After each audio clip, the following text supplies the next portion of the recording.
Hello, I'm Dr. Eben Alexander, former neurosurgeon and author of several books, Proof of Heaven, Map of Heaven, and Living in a Mindful Universe, that really all address a near-death experience that I had. I had spent the first 54 years of my life honing a very kind of conventional scientific worldview.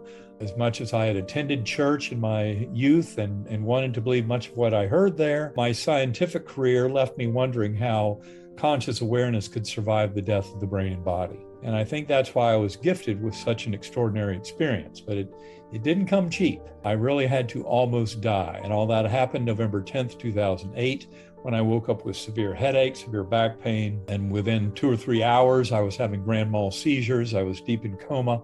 I was then taken to the emergency room where they diagnosed me with a gram-negative bacterial meningoencephalitis, which is about the worst kind of meningitis you can have. But to me, it was an extraordinary gift, and that came mainly in the form of the medically documented damage to my neocortex.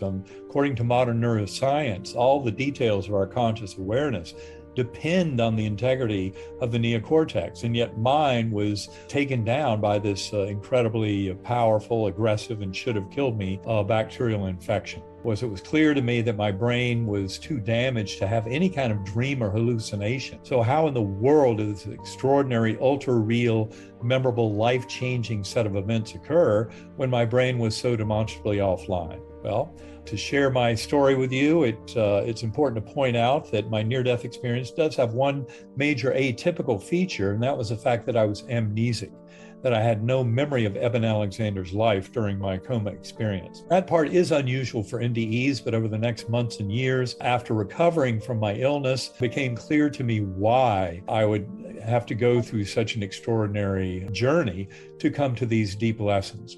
So it started out in what I call the earthworm's eye view, a very primitive, coarse, unresponsive realm. It was like being in dirty jello. I do remember kind of a feeling, not just of what I saw and kind of heard, but also what I could feel. It was this tactile sensation of being surrounded by roots or blood vessels. And although it sounds very foreboding to talk about it, given I had no memory of anything else, I had no words, no language, no memory of Eben Alexander's life, none of my religious concepts or knowledge of this universe or of humanity, that gave me an empty slate. And that's what allowed for an especially deep and profound and far-reaching journey with a tremendous number of very important lessons bundled with it. Now, from this earthworm eye view, luckily I was rescued. There came a slowly spinning pure white light that was surrounded by fine silvery and golden tendrils. And as this white light came towards me, slowly spinning, I noticed it had a musical melody.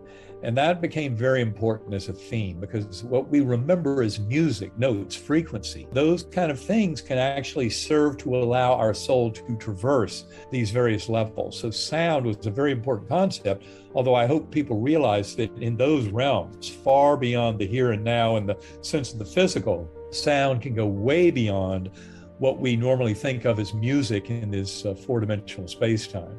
It can be far more extraordinary. It's really coming kind of from Plato's world of ideals. And that was kind of the music I heard. And that's what ushered me up through this portal that led from that primitive subterranean earthworm's eye view up into this rich, ultra-real Gateway Valley. And the Gateway Valley was where so much of the action happened in this journey, although it was not the ultimate destination, as I'll explain in a few minutes.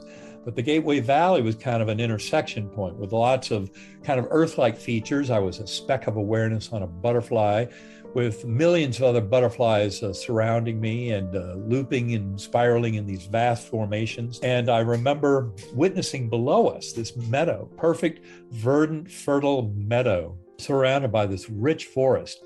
There were no signs of any death or decay, and the flowers, blossoms, buds on trees, what have you, were all demonstrating this dynamic, rich explosion of life and of meaning and of power and of existence, of will, of this sentience. It was just an amazing thing to live through and to witness. The amazing thing for most people to understand is that it was much more real than this world. It was packed with kind of meaning and the extent of kind of existence. And to me, it was a very instructive and informative. And not only that, it was very comforting. I remember beside me on the butterfly wing was a beautiful young woman, sparkling blue eyes, high cheekbones, broad smile, high forehead. She never said a word to me. She never had to. But her message, which I think was the central message I was to bring back to this world, was very simple. And it was delivered telepathically, emotionally, connecting with her soul.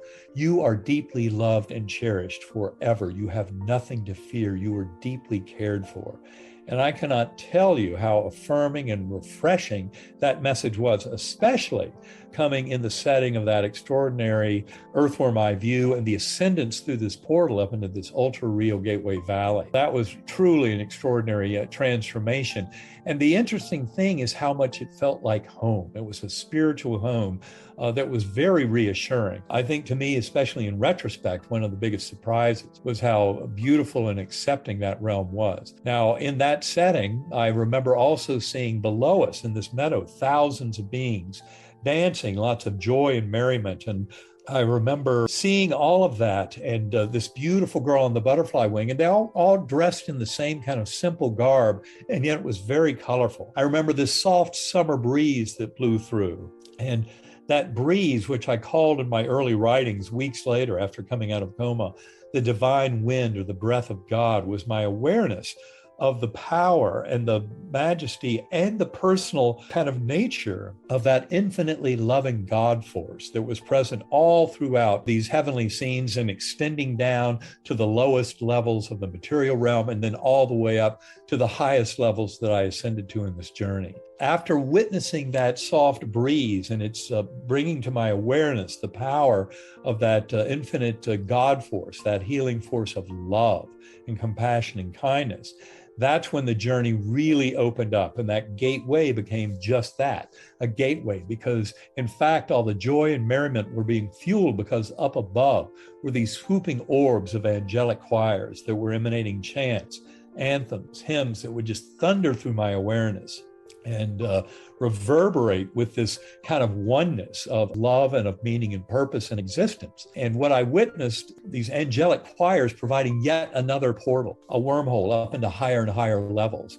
And at that point, I remember seeing all of four-dimensional space-time and the lowest material realms collapsing down. And then all of that spiritual realm that I was just now visiting and getting to know in this profound fashion with a different causal ordering that I call deep time. Important to point out, for example, life reviews, which you've often heard about, your life flashing before your eyes, those go back at least 2,400 years in the literature on near-death experiences. And the life review is remarkable for two main facts. One is that these are not just a vague sepia-tinted remembering of various events, but they're an actual reliving of events in our lives. And interestingly, we don't experience it so much from our perspective as from the emotional perspective of those around us who were influenced by our actions and even our thoughts. That's a really crucial thing to get about life reviews, because it's showing us that we relive the event. And part of that is the ability to learn and transform from that reliving. And the reliving, of course, involves dissolution of this apparent boundary of self that we normally live through, in this world, in these bodies. But in the life review, the fact that we're sharing the dream of the one mind seems to kind of come to the fore. It's still clear that we have free will, that our choices about how we deal with ourselves and others is very important in all of this. And in fact, determines kind of our soul journey in this unfolding. So from this point of this Gateway Valley and the many Earth-like features, what happened was there was this next portal up. And that's when I saw all of the time and the material realm collapsing down, deep time and the spiritual realm. Deep time allows for things like life reviews to be a real reliving and not just a remembering of events. And deep time also allows basically the transformation and evolution of all consciousness, which I think is what is going on here. So in other words, just remember that what we view as Earth time is just here to support the drama when our lives are unfolding as we live them, but that there's a much deeper and richer way of looking at it that can include this kind of phenomenon of life reviews and kind of a mid-course correction that is also showing us that the boundaries of self are a fiction. And from that, I ascended up through this next light portal up into what I call the core. It was an infinite inky blackness, but filled to overflowing with this divine and infinitely healing God force of love, kindness, compassion, mercy, acceptance, forgiveness, all of the deepest and most profound principles of interactions of sentient beings in our journey of discovery. In that core realm, I witnessed the entire higher dimensional multiverse shrunken down to this complex oversphere as a teaching tool for many of the lessons to be provided there. Had visions of like what I call the flying fish vision and the Indra's net vision that showed me very clearly life reviews and reincarnation in this very profound package that showed that our souls ascend towards oneness with the divine, but it cannot occur in one physical lifetime. So by necessity, it involves several lifetimes. And of course, I came back to this world shocked by that revelation because I'd never studied the scientific evidence for reincarnation before. Now, in my journey in that core realm, in the core itself was this oneness with the divine. And I came back realizing that deity, and I call that deity, as I describe in the book Proof of Heaven, I call that deity Om, because when I came back from my coma, the word God was a puny little human word with a ton of baggage to it. And I realized it didn't matter if you were going to label that infinite force of love and compassion and wholeness at the very source of our conscious awareness. If you wanted to call it God or Allah, Brahman, Vishnu, Jehovah, Yahweh, Great Spirit, I don't care. That debate is meaningless. The reality of that infinitely loving force at the core of existence is what NDEers have been reporting for thousands of years. And that is the important lesson, is that the ambience of this universe, when we look at it through the raw data of personal experience of human beings who have had near-death experiences, which are out there by the millions, what we end up discovering is that this universe, that background, is one of harmony, is one of love and peace, and one of prosperity for all, which is certainly not something that is what emerges through the translation into our current material realm and the human situation. And that's why I think it's so important that we've had 5,000 years for religions to try and teach us these deep lessons of love, oneness, compassion, and kindness that NDEers have been screaming from the rooftops for thousands of years. But now that the science of consciousness is allowing us to demonstrate that science fully supports the reality of these kind of journeys, it doesn't defy it, as the materialist neuroscientist in me would have tried to argue before my coma. But in fact, very consistent with the emerging science of consciousness is a vision of this oneness and love, this spiritual nature that we share. And that was apparent to me, especially as I would oscillate through these various levels to my journey, because in that core realm, with so much revealed about sentience and the transformation and evolution of all consciousness, I would suddenly find myself back down in that earthworm eye view. Important thing is I noticed very quickly, by remembering the musical notes of the melody, I was able to conjure up that light portal that took me back up into the Gateway Valley yet again, always reassured each time I entered there by that beautiful young woman, my spiritual companion on the butterfly wing. And then I would ascend up through those angelic choirs again to the core realm. This happened multiple times.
And every time entering the core, I was informed, you're not here to stay, you'll be going back.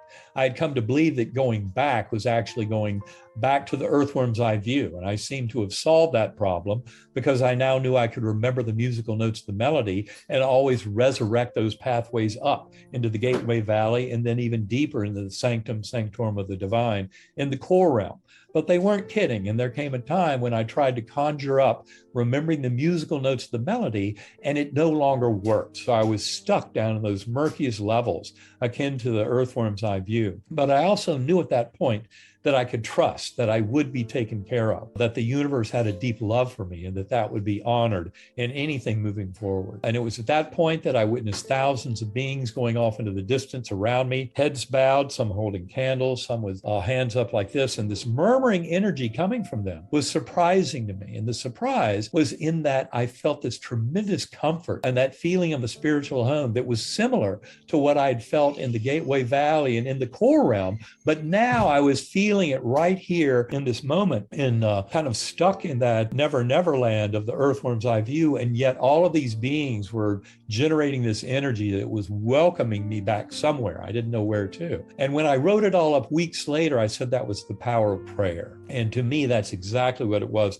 And it showed how by going into the mental realm and prayer and meditation in this world, we can easily connect with loved ones who have transitioned into those other realms. And that's an important lesson to learn for all of us, especially with all the death and bereavement in the world today with COVID, with the economic collapse generated by COVID, with war in Ukraine and all the kind of hardships, political polarization. Sometimes it's hard to remember that we're truly all in this together. And that the deepest lesson coming from NDEs is one of harmony, togetherness, kindness, compassion, mercy, taking care of each other, taking care of the least, the last, and the lost, of the refugees, of the homeless. It is time for us to really rise up as Homo sapiens and honor these deep lessons from NDEs. It turns out for me, the last part of my journey was then witnessing 6 faces that would kind of bubble up out of the muck. They'd say a few words and then they disappear back into the muck. I can remember them today as if the whole thing happened this morning. Those memories are so sharp and crystal clear. And yet I also realized when I first saw those faces,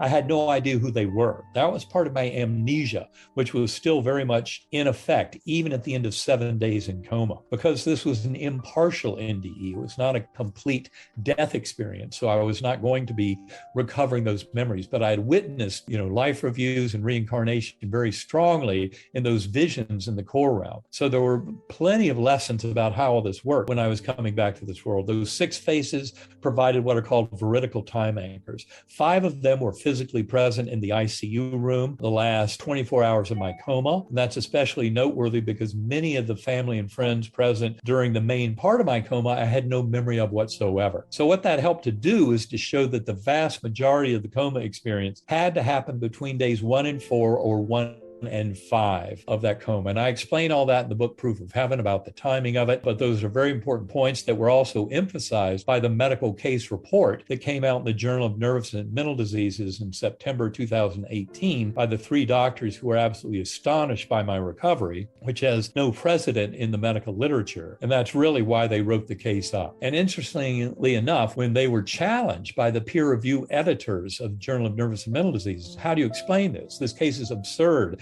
This kind of patient doesn't have a full recovery. And that's when the 3 physicians who wrote the case report said it's because he had a near-death experience that he was granted this, miraculous recovery. And that was really kind of the key. And for the peer review editors of the journal, that was sufficient. They said, okay, that explains it. We'll go on and publish. But that, I think, should indicate to the world the scientific community is waking up to the reality of kind of our spiritual nature and its importance in our healing and becoming more whole. That's basically, for me, what spirituality is. It's just a sense of connectedness through this one mind.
that we're all connected through that one mind. We're sharing a consciousness. That is one of the most profound lessons emerging from the modern science of consciousness studies. And also, of course, about the binding force of love. And it's important in healing. One of the reasons our world has so much sickness and toxicity is that lack of love for self and others. And the more each and every one of us can use prayer and meditation in our life experience to harvest that love the universe has for us, serve as a conduit to share it with our fellow beings, that's how this world can wake up to a far more harmonious, prosperous, and meaningful future and destiny for humanity to contribute to the well-being of life on this planet. Now, when I first woke up from that coma after seeing those 6 faces at the very end of it all, it's important to point out that the one that brought me back was a 10-year-old boy. It was my son, Bond. Now, of course, I did not recognize him at the time because of my amnesia. And it was the 7th day of coma, Sunday morning. They had protected Bond from the worst news during most of that week. They held a family conference where the doctors said I'd gone from 10% down to 2% chance of survival, but no realistic prospects for recovery. That's why they recommended stopping the antibiotics, letting nature take its course. And Bond had been protected from the worst news during most of that week, but he heard that and he knew it was bad. He ran down the hallway into major bay 10 of the ICU. I was lying there on my hospital bed on my ventilator, as I had been for 7 days in my process of dying. That's when he pulled open my eyelids, one eye looking over here, another eye over there, neither pupil working. Those of you in medicine know that's a horrible scene. And I promise you, I did not hear him with the ears. I did not see him with my eyes. I was too far gone from this physical world and this physical body. But the message came through. He was pleading with me, Daddy, you're going to be okay. Daddy, you're going to be okay. As if somehow that would make it so. And that message got through. And even though I didn't understand what I was to do from that point on, my will was able to bring me back to him. I realized that I had a responsibility to another soul. And so far in this journey, I had thought it can continue, it can cease, doesn't matter. Now, all of a sudden it mattered when I saw that 6th face pleading with me, even though I didn't understand the words, but that emotional connection of his pleading, I knew I had to come back. And that's when I came back to this world. And when I did, my brain was still so wrecked from the meningitis that waking up in that ICU bed, surrounded by my mother, my sisters, my sons, my former spouse, I had no idea who these beings were. My amnesia was still very much in effect. But my language, which had been completely deleted, came back very rapidly, literally over hours and days, childhood memories over a few weeks. All my semantic knowledge, cosmology, physics, neuroscience returned over about 2 months. Now, I've spent the 14 years since my coma diving deep with other scientists, with other experiencers, and really getting into this mystery of consciousness and the nature of reality in our universe. And it's a tremendous gift to get rid of the bleak and paltry fiction of materialism, which falsely claims that our existence is birth to death and nothing more, and that we're no more than our physical bodies. In fact, that materialist science would scoff at you if you claim to have free will, because that conventional materialist science believes that it's all chemical reactions, electron fluxes, conspiring to fool us into a notion of free will, where they're all just following the laws of physics, chemistry, biology. That is not true. And that's where a quantum-informed version of consciousness is what is taking the world by storm. It will take a few years to filter through to the general public, but the reality is we live in a mental, spiritual universe with top-down causality. We're all in this together. And the binding force of love with the human experiences of kindness, compassion, mercy, and acceptance are the absolute rules of our existence. The sooner we remember that deep truth, the better. And that is, for me, the essential lesson that emerges from my near-death experience and from interpreting it in a modern scientific perspective. Staring, you're still